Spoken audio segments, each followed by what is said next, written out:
The Naruto Ultimate Ninja Storm series has sold over 30 million copies worldwide. Can you believe it? Most people only remember the PS3 games, but it had a forgotten prequel series on the PS2 with 5 entries. I beat all 5 games and a bonus game to see how the games have evolved. We'll be ranking them from worst to best and deciding which one you should play if you want that pre-Ultimate Ninja Storm experience. So, let's start with the game that started it all. Naruto Ultimate Ninja 1 is the first Ultimate Ninja game, and it has humble beginnings. I actually had this game when I was younger and I loved the game, but I never played any of the other ones. In story mode, you do around 6 fights with each character's scenario, similar to a fighting game's arcade mode. It follows the story for each character from the beginning up to the end of the Chunin exams.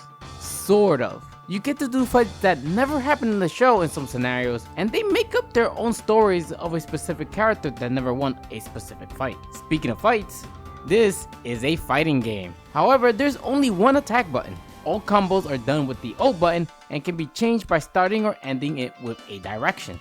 Up throws them up, forward launches them forward, and down slams them down. It makes it very easy to pick up and play, but not only does it make every character feel the same, it gives the combat very little depth. Even then, there's still a bit of depth to the combat. Your opponent can block most of these attacks, and you can break their guard either by grabbing them or doing the down combo that has a slow startup, allowing them to counter if they react in time. Although all of this gets completely power crept by substitution. Appear behind enemies from any hit, whether they're blocking or not, with no cost whatsoever. You're supposed to time guard button presses to substitute behind them, but nothing stopped you from just spamming the button. 5 devolves into this game of substitution tag. Even as I complain about the mechanic of this game, most of it was fine in a single player game, but it could get out of hand with a high level computer or 2 players that know the game very well. This can also be seen in the additional hits mechanic. If one character is launched, the other can appear behind them for an additional hit. But if the opponent presses the O button right before they get hit, they can appear behind the other one. This keeps going and getting faster until one person can't react fast enough. Attacks don't have much reach in this game since stages are huge. The easiest way to approach someone is to dash into them. If you want to do the opposite of approaching, you can jump to the background or the foreground. It feels like a useless mechanic except for maybe to run away, or what is most likely intended to be used to get items. Items are probably why the stages are so big. Items are obtained by destroying the background object or having an assist character drop them, except for kunais. Kunais are unlimited, and just like the show, they're pretty weak attacks, used mostly to annoy the opponent. The items picked up on the other hand are very powerful. They can range from powerful attacks to debuffs to your opponent. I do think some of them are a bit too powerful, like automatic substitution item. It's so powerful that enemy computers don't even know what to do when you have it on. Another powerful attack you can use is jutsus. Every character has 3 jutsus that all perform the same way. One is done in the middle of a combo for extra damage, the other one can be done whenever you want, and the last one is the ultimate jutsu. They all use up chakra, but ultimate jutsus have the most attention.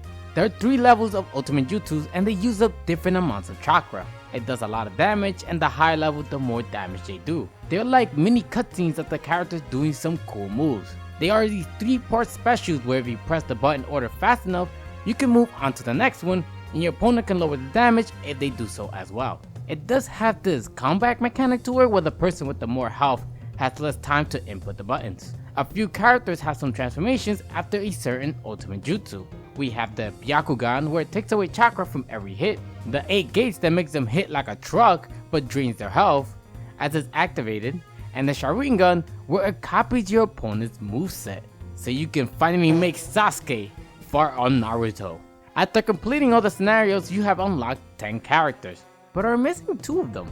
You can unlock them by doing missions. Missions are just fights with conditions applied to them. As more missions are done, you'll gain points to increase your rank and do more challenges. Once you get far enough, you unlock Curse Mark Sasuke and 9 Tails Naruto.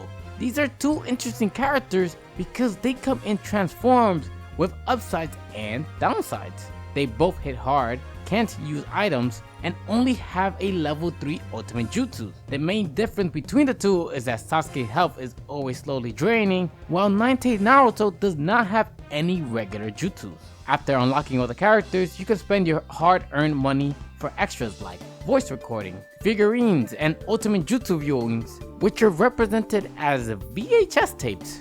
If you're not sure what a VHS tape is, you might need to ask your parents. And for some of you, maybe your grandparents. In the end, this was a draft of the series. Its single player experience leaves a lot to be desired by giving its modes similar to fighting games, which were not known to have great single player modes. It's especially bad here because the combat does not have the depth that most fighting games have, which was the whole point of them. The next game we're going to talk about fixes one of the main issues this game has. Naruto Ultimate Ninja 2 released a year after the first game. They got rid of scenarios and went with a singular story mode called Ultimate Road. It continues the story from the end of the Chunin exams and only goes up to the Fine Tsunade arc. With how little they cover, the game adds in the original story at the end, which I'm always a fan of original stories. Instead of cutouts, they now have in-game character cutscenes with some dynamic shots. Characters are just standing there though, making it feel more like I'm playing a 3D visual novel. You will see characters move around in the overworld. Now instead of just jumping from fight to fight, you get to explore Konoha Village. From here you walk around and talk with NPCs to take missions, do minigames, or listen to their romance issues. Main missions are doing the fights from the show, and they'll have conditions like the last game's missions, but they're made to imitate those fights in the show. Most of the time it's to make them faster or stronger, but they do have the annoying habit of giving some of them regen. One of the most annoying things in any game is when the enemy heals themselves, especially in a fighting game where blocking is a very good option. Luckily, they added a few things that'll help you be a bit more aggressive. There is a new combo ender with the Backo, which can break someone's guard, but again, it is slower, allowing them to react. Another way to get past block is that now you can grab in the air. Although it is easier now to block against jutsus. They removed the jutsu that you do in the middle of a combo, and now both are done whenever you want. You can try to add them into a combo, but it's easy to block it. Ultimate jutsus on the other hand had some minor changes. You both share a timer and have new inputs where you can compete on who can destroy your palm with stick rotation. On top of that, they added some new transformations which boost the player's stats like Kiba's and Choji.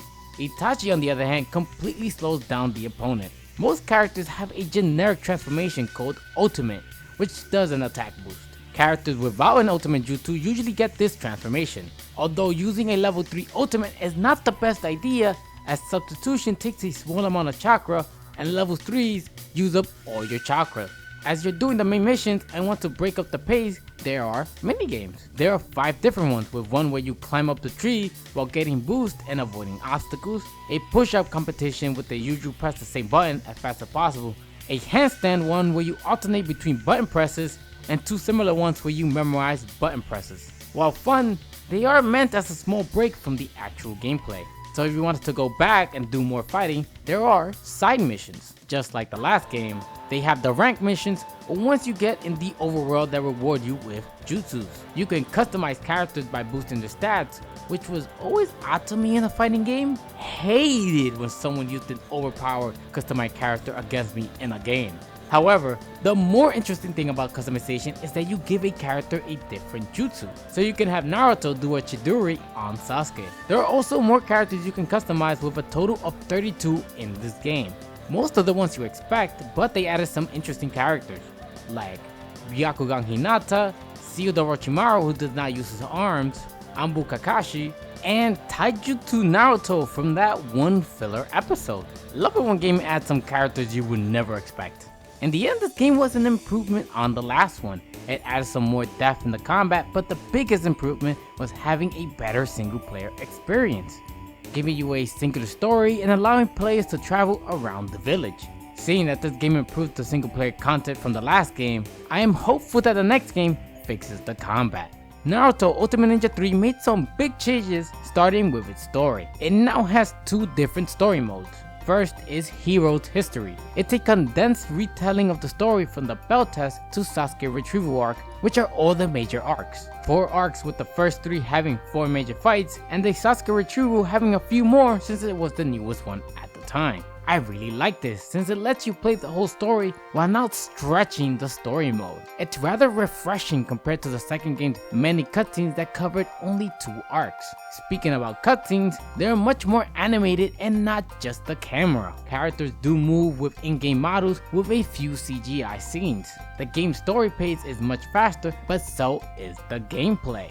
One of the biggest changes is that the characters bounce when they're slammed on the ground. While they're in the air, it allows you to attack them and extend into a longer combo. It not only lets you keep the onslaught going, but it does give you a bit of a creativity by extending it however you want. Even ultimate jutsus have been made faster by keeping the cutscenes down. You get to pick one ultimate jutsu compared to the last game, where you always have 3. You get a lot of options, but it's just the cut down versions of the previous game's ultimate jutsus. This is a great change since watching all 3 the first time is really cool, but it does get annoying having to wait for all 3 after you've seen them before.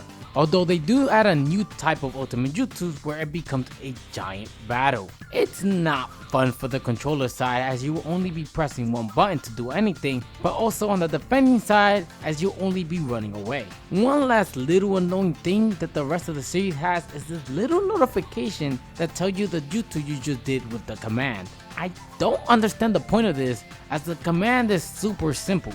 It's adding more elements on screens that we don't need, giving how much space it takes up. While the gameplay and the story are short, there is another single player mode that will take up some time to complete. Ultimate Contest is an original story where Konoha hosts an all-out battle royale with the Sand Village. It was made to strengthen the relations with the Sand after the Chunin exams attack, and the winner gets to add 1 regulations to the village. Not sure about the political ramification of a Sand Ninja 1, but hey, I'm not the Hokage. It's not very high stakes and not a long story either, but there are a lot of things to do. Walking around the village, you can speak to characters for side missions, which I really like. You get these new cool interactions of Naruto hanging out with the other characters, and I'm just a fan of showing new interactions with characters we know and love. Usually after hanging out with a character, they'll give you a jutsu where you can equip it on the customization tab. So now you can have Gaara do the Chidori. Ultimate jutsus are also tied to this as you need to level up the character to unlock them.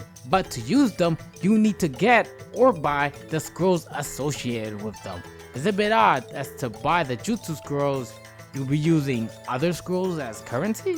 They appear on the map that you do the missions, which get a bit annoying since you have to collect them.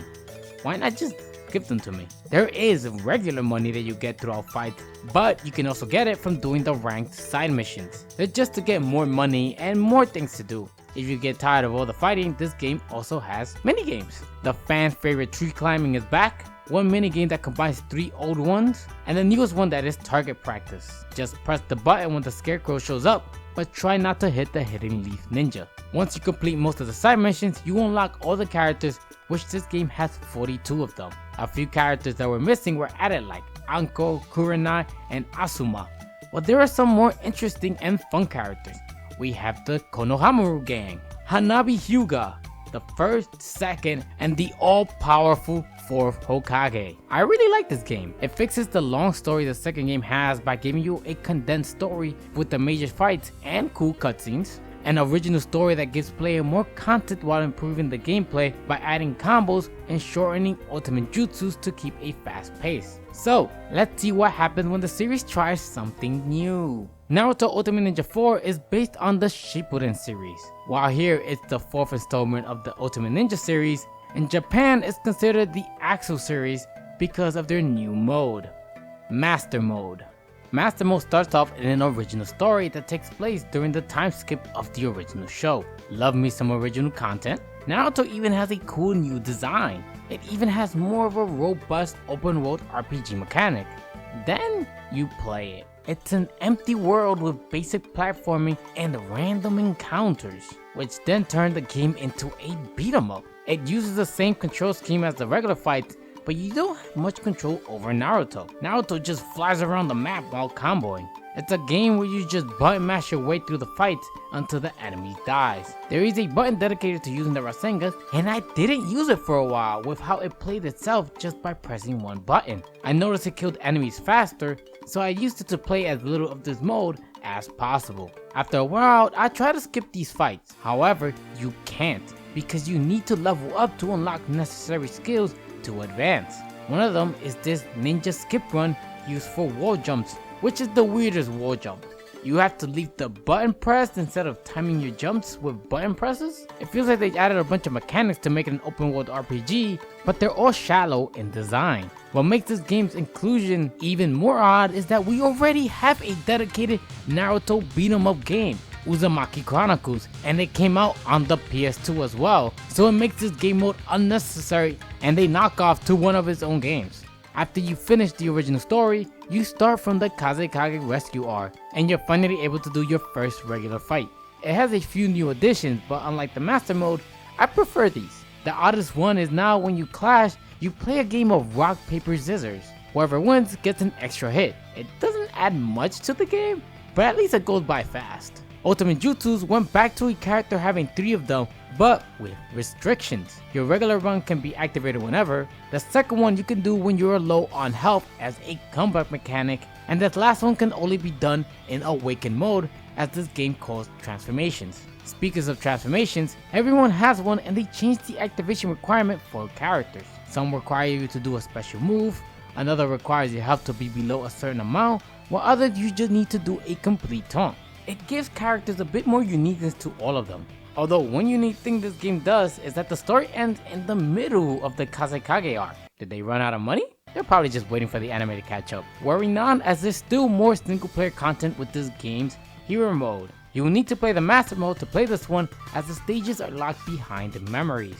These memories are scattered around the overworld in master mode. Sadly, collecting them is not worth it, as this game's hero mode is worse than the last game's. It covers the same amount as the last game, but they added a bunch of images in between fights. You have these stills back to back with an explanation of what happened around this time, and then the characters just talking. It feels more like filler to make the story feel longer than it actually is, and give you something else to collect in master mode. Even worse, they reused cutscenes from the last game into this one. Once you complete this mode, you will have unlocked all the characters. All the new characters are the Shippuden versions of the characters, with the pre-Shippuden characters available as well, with a total roster of 52. It's a bit odd how the game separates the characters based on the mode you collect them in, with Shippuden characters being in the master category and everyone else in the hero category. We do get custom jutsus to this game, but even this is disappointing as we only have a handful of them. I was able to get our residential ice user to do a fireball jutsu. In the end, I was disappointed with this game. It tried something new and it felt half-baked. Open world sections were barren with beat 'em up sections that are button mashers. Even the hero's history that I like was made worse with more filler telling you the story instead of playing it. Although this was the last Ultimate Ninja game people played back then, there was a sequel. Naruto Ultimate Ninja 5 decides to change things up by first getting rid of the hero's history mode. That's a little disappointing. It's a shame, but this seems to be because they are going all in on the master mode. Master mode starts with the Kazekage arc and ends when we meet Sasuke again. Although the first thing you notice is that this game is completely in Japanese with English subtitles. 変わりないようだな、ナルト。 While I liked subbed animes as much as the next guy, I draw the line at subbed games. If you don't know about this game, it's not surprising as it never came to America. It also came out in 2009 in Europe, which was 2 years after the PS3 was released. Don't want to use up resources for a game on an older console, especially when you have to translate NPC dialogue. Once you start, you get an item that is a reference to the last game's original story if you have a save file from it. Thought it was neat that they referenced the last game's original story. I can see why there's only one game mode, as they went out with the game's cutscenes being more animated here than in the previous games. If you played the 4th game, you might have noticed that the game's environment is the same, except it's bigger because of the new changes they made. Now there are traps in the overworld for you to dodge that will damage you or slow you down, since the enemies are now in the overworld as well. Once an enemy gets in contact with you, you'll be taken to the new beat 'em up section. I have to say, they definitely improved it in this game. Naruto can turn into the Nine Tails, giving him a power boost. Leveling up makes number go up and also unlock new moves, but more importantly, combos which you have better control over. Teammates join you who will help you fight against enemies and do jutsu to stop them from swarming you. Even with all this, I don't like this mode as it feels too button mashy still, but an admission that the regular fighting is not good enough. I can't imagine having to fight every time I get stopped by enemies. I will get sick of the fighting so fast like that, and this RPG mode was made to stop that from happening, but is not good. Luckily, you're not forced to do this mode very often, as you can skip enemies in the overworld and can do the 2D fightings, which are better. There is one major change to the fight, and that is now you can bring in an assist into battle. Here you can have them come in and do their move to help you during the fight. They have a bar on the bottom corner so you cannot spam them into the field. If you pick a specific assist with some characters, you can perform a link jutsu where you perform it with them, including the ultimate jutsu. You have a lot of time to discover and play around, as the game has a lot of content even after beating the story. There is Guy Senser's hot-blooded verses for themed battles, or you can torture yourself with 100 beat 'em up fights. You'll get unlockables like custom jutsus and break a fan's brain by having Sasuke do the Rasengan. Custom jutsus are only available in the free battle mode, where you can play from 62 different characters. I have to say that this game was an improvement of the fourth game. It made the RPG mode much more tolerable by giving you more control and combos to use as you level up your character, although it still feels shallow and like filler in this game mode. Combat on the other hand got a major addition with its assist character, giving the fight more depth to them, and the link jutsus are just cool to see. While this is the last official game, we have one last bonus game, Naruto Ultimate Ninja 6. This is not an official game, but a modded version of 5 being done by Naruto modding. It's still in development, but fans can download an alpha build from their website. It gets rid of the story mode and only focuses on the free battle. They added all the previous characters that were cut out before, and other characters that were never in the previous games or came out later in the series. The current build has 84 playable characters, and there are more to come. They even added Iruka, who was somehow not a character in the previous games. Most of the newer characters are missing certain moves like grabs, jutsus, or ultimate jutsu. It's too early to say, but this game can become the Naruto Ultimate Ninja Ultimate Edition for fans who love the combat of this series.